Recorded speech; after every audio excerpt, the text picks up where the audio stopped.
Gaming is the most popular form of content within the VTuber community, and it's become so well developed that it feels like nothing more can be done to make it better. But that is not the case at all.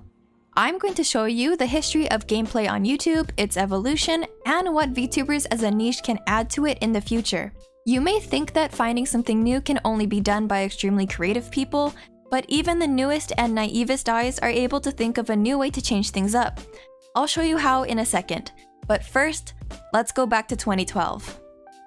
The earliest gameplay videos to gain a steady following were what we now consider to be pretty basic, but it was revolutionary at the time. Before gameplay as an entertainment genre really emerged, there were mainly gameplay tutorials and walkthroughs. Those were unvoiced or narrated with strictly game-related tips just to help people who got hard stuck in the game they were playing. I wouldn't consider this to be gameplay as the YouTube genre we now are familiar with, so I will skip past all of that. The earliest videos made for viewer entertainment and retention were simple playthroughs with narration, whether it be voice acting as each character or just presenting your real-time reactions to learning about the world or story as you went. The person playing the game didn't necessarily have to be good at the game at all. In fact, it was even beneficial for them to be average at it and get puzzled just like the rest of the viewers were. 2012 wasn't so early that people didn't have access to a personal computer, but a lot of people still didn't have the upgrades to run certain games. In that way, for people who heard about new games being released but didn't have the systems to play them, watching someone with a good personality was your next best option. A lot of us who used to watch PewDiePie, Jack, and Mark's early content stuck around because we liked the gameplay series where they narrated their thoughts out loud, added in some comedic bits to keep us entertained, and experienced it for the first time along with us, just like if we were sitting next to our older sibling playing Spyro on the GameCube.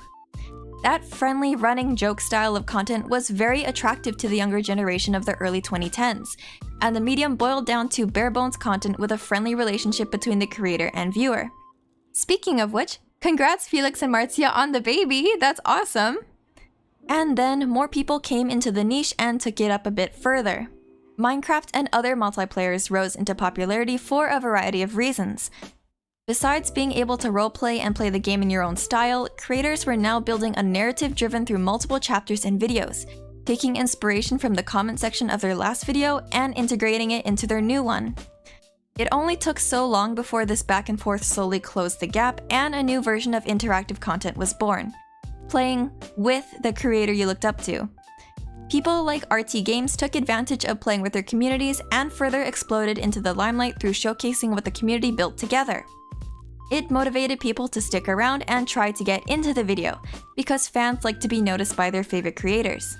Overwatch was another great game that segued into this type of content, since practice matches between fans and creators could easily be arranged, or they could play in an ARG surrounding a character whose lore fit the theme. This all took off around 2016 to 2018. Around that time, another shift occurred in the gaming sphere. Creators started to push the actual gameplay into the background, turning the highlight of the content towards themselves. This essentially negated any loss of engagement when a game being played went out of style. For example, Fortnite boosted so many people's careers, like Allie, but after it started to decline, so too did those creators' popularity. By moving the focus to the personality of the gamer instead of the game being played, creators like Vanoss, Fitz, and Soviet Womble managed to continuously build their audience.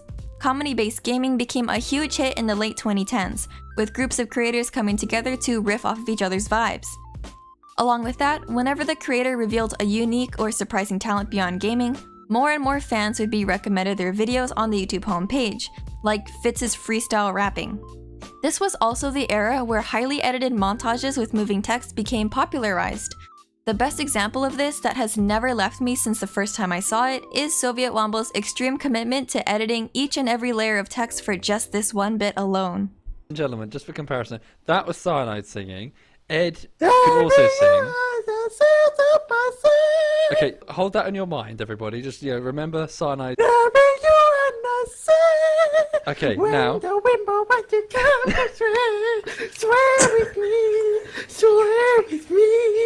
So we can see that editing to add a stronger punchline really took priority over any gameplay happening on screen, unless it was some sort of glitch or physical gag. So far, we've seen that the use of gaming within these videos became less and less about the actual game and more about the creativity and entertainment factor of the person behind the screen. But that trend isn't linear.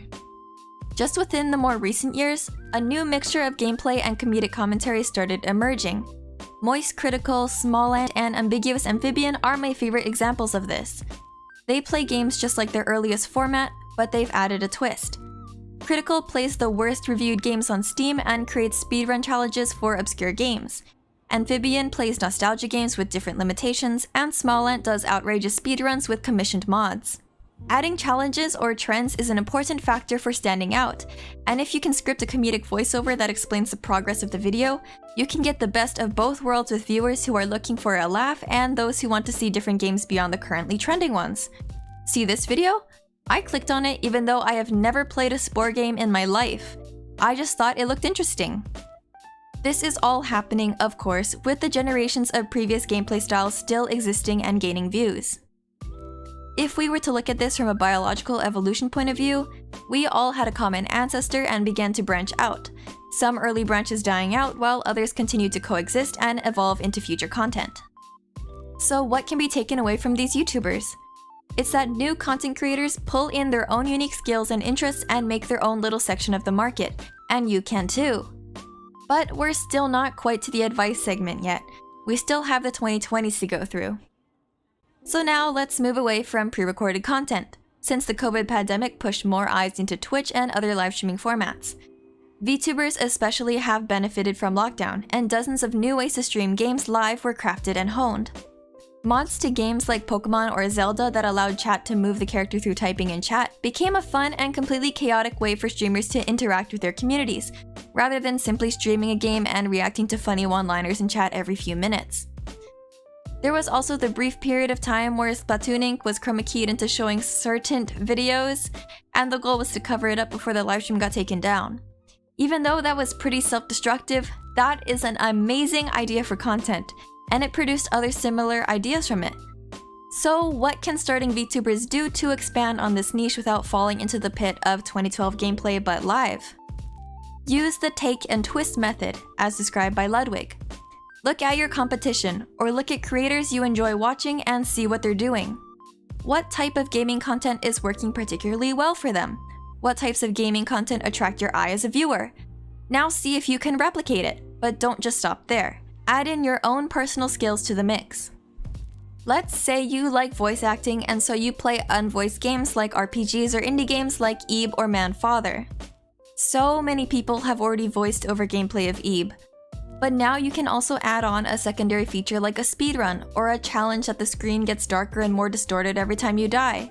Or you add in a Batsu game for whenever you say Gary is hot. Simp! Make it hard for yourself to play, and then you will naturally show reactions without being forced, even if you have 0 people watching live.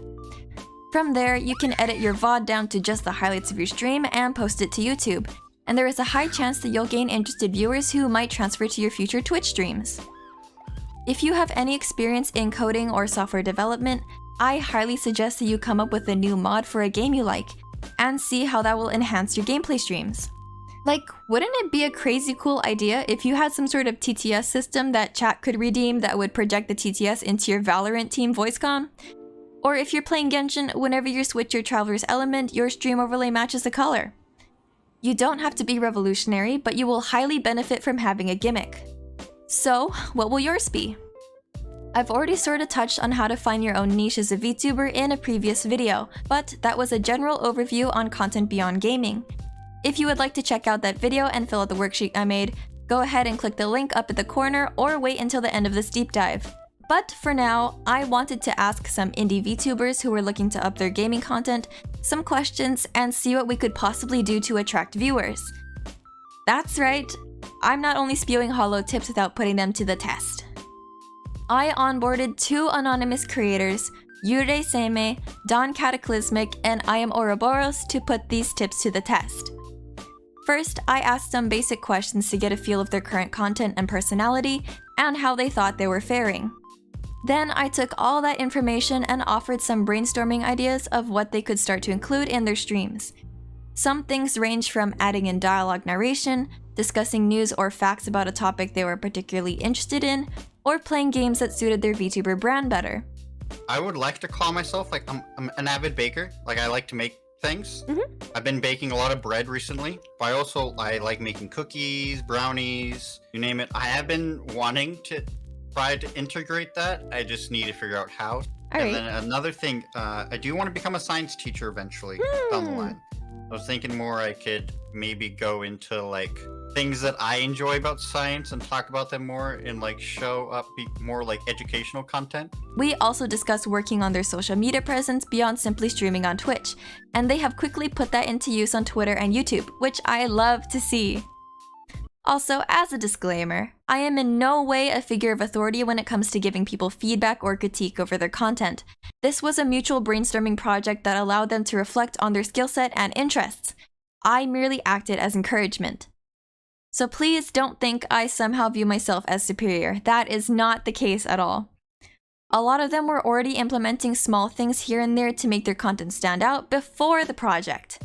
Okay, got that out of the way. Since growth will take a while to see, I gave each of them the time limit of 2 months or so before I check back in with them to see what's changed. I sincerely hope that they'll gain a wider audience and enjoy the content that they are putting out. If you'd like to check them out and support their journey, I'll leave their links in the comment section below. After 2 months, I will make another interview video with them to see how far they've come and if they found anything particularly helpful. Remember, there is no single right way to making interesting content. I highly recommend that you sit yourself down and list out what you enjoy watching, enjoy making, and how you can upgrade your current streams with the things you enjoy. People will see your sincerity and passion and will follow you, regardless of how niche or out of pocket your content may seem. It never hurts to try something different. Create your new branch on the gameplay evolutionary tree or evolve what's already in existence, no matter how small that change would be. Good luck! That's all for this deep dive. If you like this form of longer video essays, why not subscribe? I make content revolving around VTubers and Japanese folklore, so hit that notification bell to get updates on when I release a new video. Also, I'm active on Twitter, so follow me there if you want a chance of being featured on my future community videos. Alrighty, bye bye!